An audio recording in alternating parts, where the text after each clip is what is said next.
En la arqueología del Biobío queremos conocer la historia larga de Chile.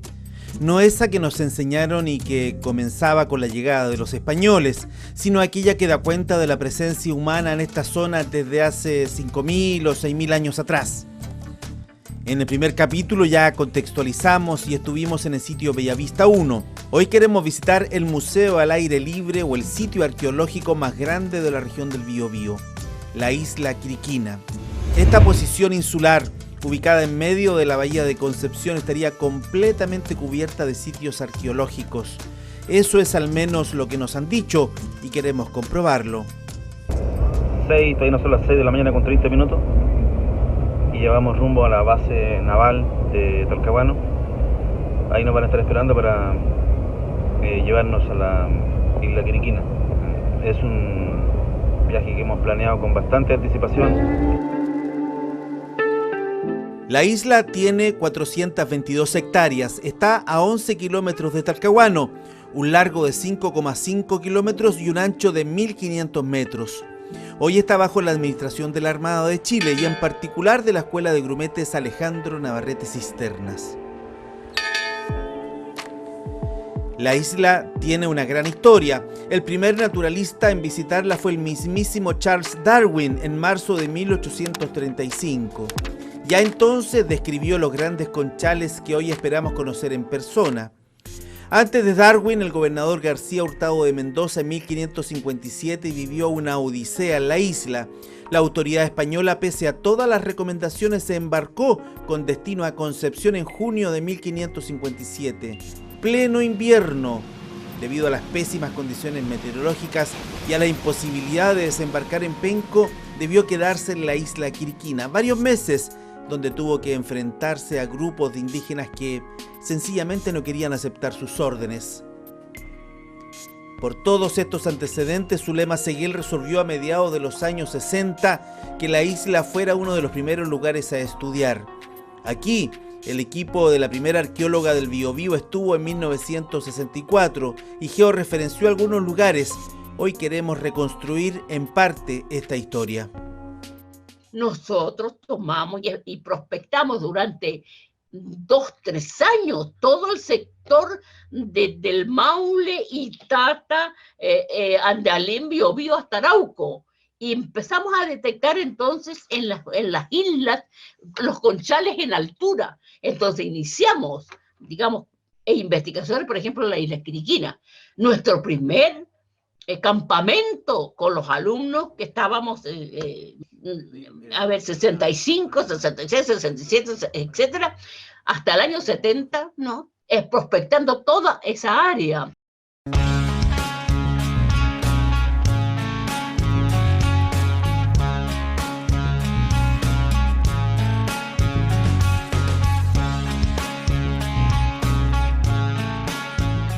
En la Escuela de Grumetes saben de la importancia arqueológica de la isla. Aquí nos recibe el profesor Fernando Silva Durán, quien nos hace un pequeño tour por un museo que han montado para relevar este tema.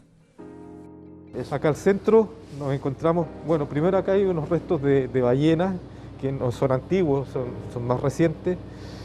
Y aquí, en esta parte, nos encontramos con elementos que son propios de los indígenas que habitaron aquí la isla. Sí, yo he visto varias de estas cosas ya. Esto, por ejemplo, son evidentemente pesas. Lo que pasa es que ahora los veo convertidos en pesas como corresponde. Claro. Esa malla no es verdadera, supongo yo. No, esa malla es malla actual, es para representar cómo era lo que utilizaban los indígenas, que ellos hacían las mallas con elementos vegetales. Entonces la pesca que se practicó a nivel de cazadores-recolectores del 6000 hasta prácticamente el 1500 y bien entrada el tema también de la conquista, todavía habían cazadores-recolectores en la costa, eran esta pesca, fundamentalmente esta pesca con redes, pero a medida que las culturas fueron avanzando con la adopción de la cerámica y la agricultura, también fueron introduciéndose productos e influencias del norte, otros métodos de pesca, especialmente con anzuelos. Y esos anzuelos originalmente, al menos como se ha probado en la isla Mocha, fueron confeccionados en huesos de guanacos, ¿ya? Anzuelos en huesos de guanaco. Ya en esos registros en los registros antiguos de la costa de la región del Biobío, hay peces, hay mamíferos marinos también, en fin, otáridos y aves, ¿eh? Es parte de la dieta. Pero elementos como eso, como las pesas, sí, era muy importante para la pesca.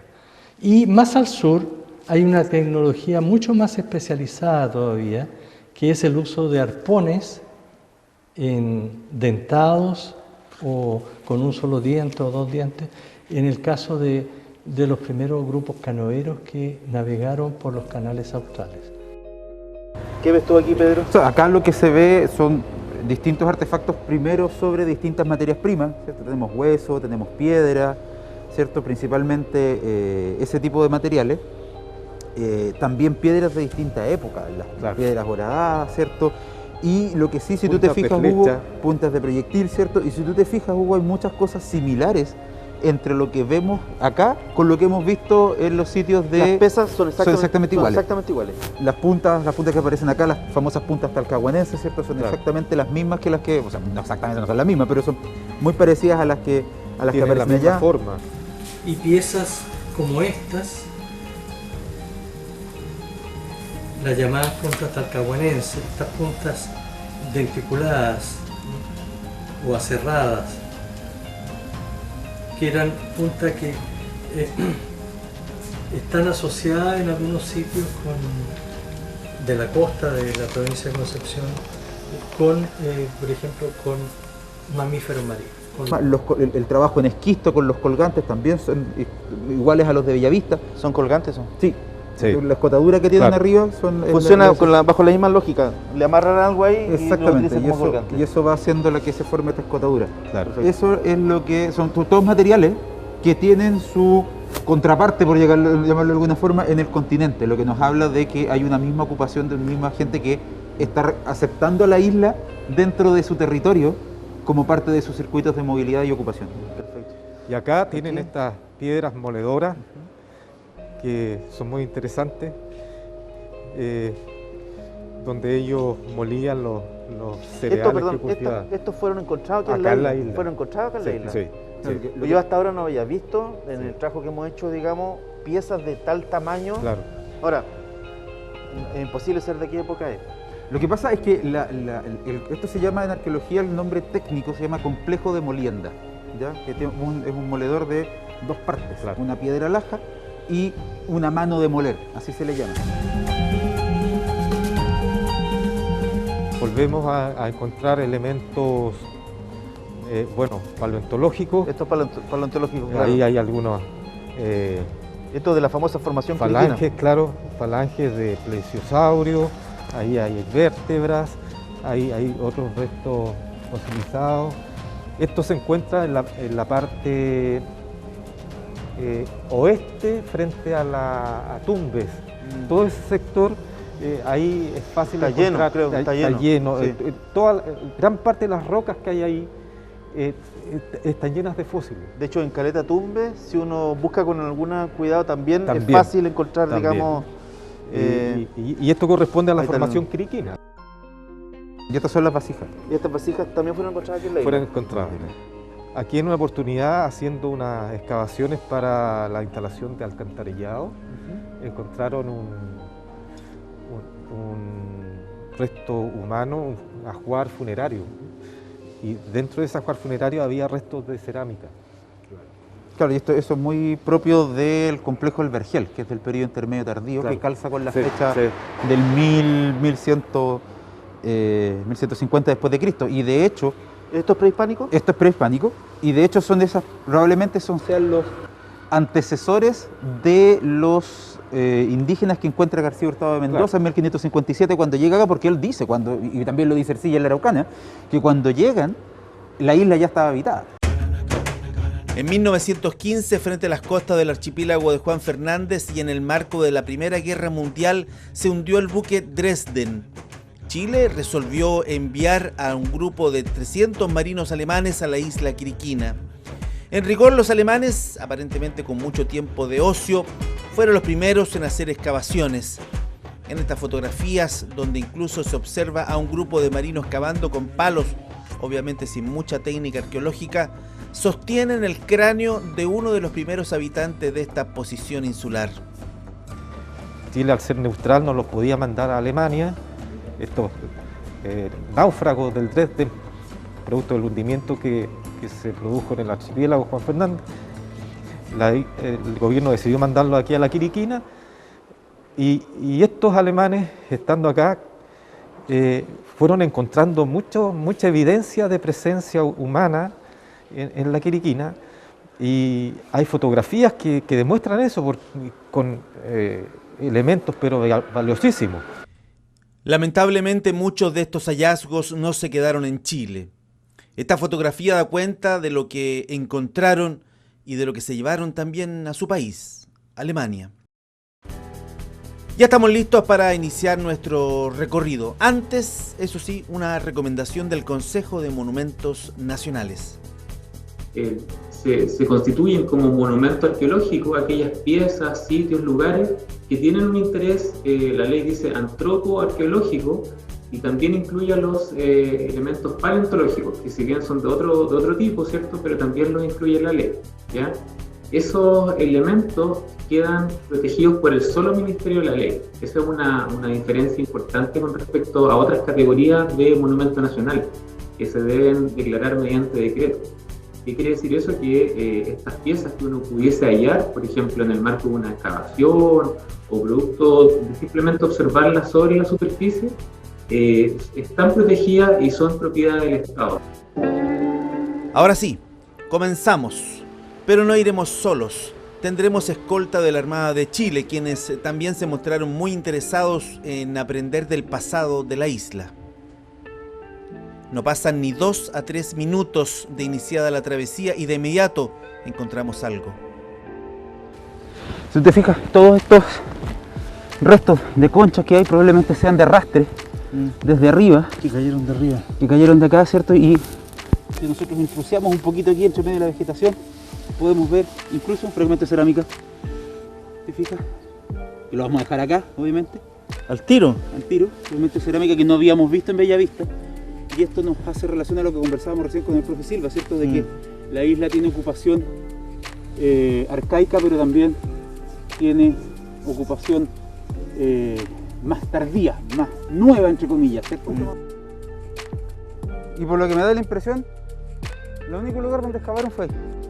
Este sitio es conocido como Las Vacas 1, también un conchal gigante en este caso.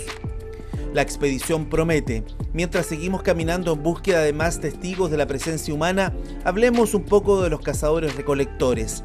¿Sabía usted que esta forma de sobrevivencia tiene más tiempo en la tierra que la propia agricultura? De hecho, hasta hoy existen personas que viven de la caza y de la recolección que la naturaleza les da. Entonces, la pesca que se practicó a nivel de cazadores recolectores del 6000 hasta prácticamente el 1500, y bien entrada el tema también de la conquista, todavía habían cazadores recolectores en la costa, eran esta pesca, fundamentalmente esta pesca con redes. Pero a medida que las culturas fueron avanzando con la adopción de la cerámica y la agricultura, también fueron introduciéndose productos e influencias del norte, otros métodos de pesca, especialmente con anzuelos. Y esos anzuelos originalmente, al menos como se ha probado en la isla Mocha, fueron confeccionados en huesos de guanacos. Y estas personas no solo recolectaban lo que les daba la naturaleza, eran capaces de resolver problemas complejos, como por ejemplo determinar qué lugar de la geografía habitar, o fabricar sus propias herramientas para facilitar sus actividades, como por ejemplo la pesca. Dice que está ahí, ¿ves? Tiene como una pequeña cintura que permitía por ahí pasarle los, no sé, hilitos de el amarre que le llama él. Estamos hablando de gente que está adaptada para el ambiente marino. Gente que ya viene con un conocimiento, y todos los sitios que están en la desembocadura del del Andalién, desde Cosmito, ¿cierto?, hasta la desembocadura del Andalién, nos habla de gente que conoce muy bien su espacio. Todo se reconfirma, por ejemplo, con hallazgos en otra posición insular del Biobío. Nos referimos a la isla Mocha, donde incluso se hallaron anzuelos hechos con huesos de animales. Aquí yo veo, bueno, un anzuelo más grande, un anzuelo más pequeño. Exacto. Imagino que es un anzuelo porque tienen la misma forma. Exacto.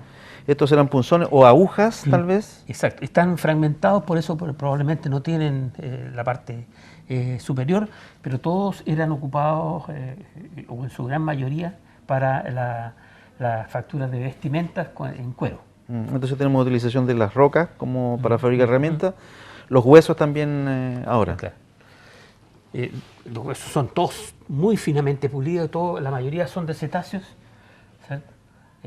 Y que hasta el día de hoy todavía migran por frente a la costa de Golfo de Arauco. Sigamos en nuestro camino por la isla. Poco a poco vamos afinando el ojo. Ya puedo hacer mis propios descubrimientos arqueológicos, como esta piedra trabajada que encontramos en lo que se conoce como el sitio El Molino. Esta piedra es una raedera con filo vivo y servía para separar el cuero de la carne o la carne de la grasa. De sacarle filo ni nada. ¿Cómo se llama? Estas son una lámina técnicamente. Cerca de ahí otro hallazgo en un perfil que queda al descubierto tras hacer este camino. Y las ollas, por ejemplo, que son cerradas, ¿No se decoran por se dentro? decoran por dentro. Mira la deducción que hacen, ¿cachaste, no?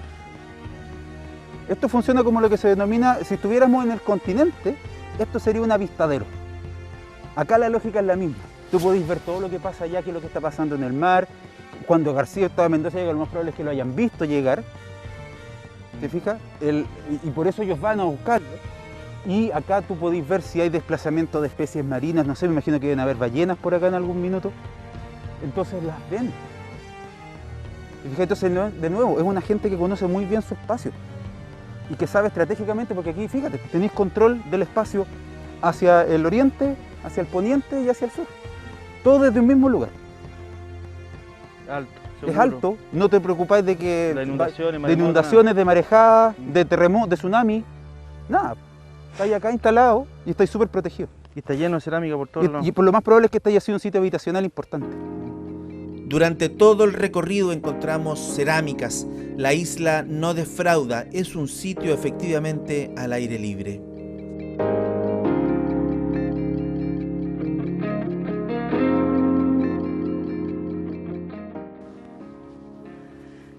Este puede ser un núcleo.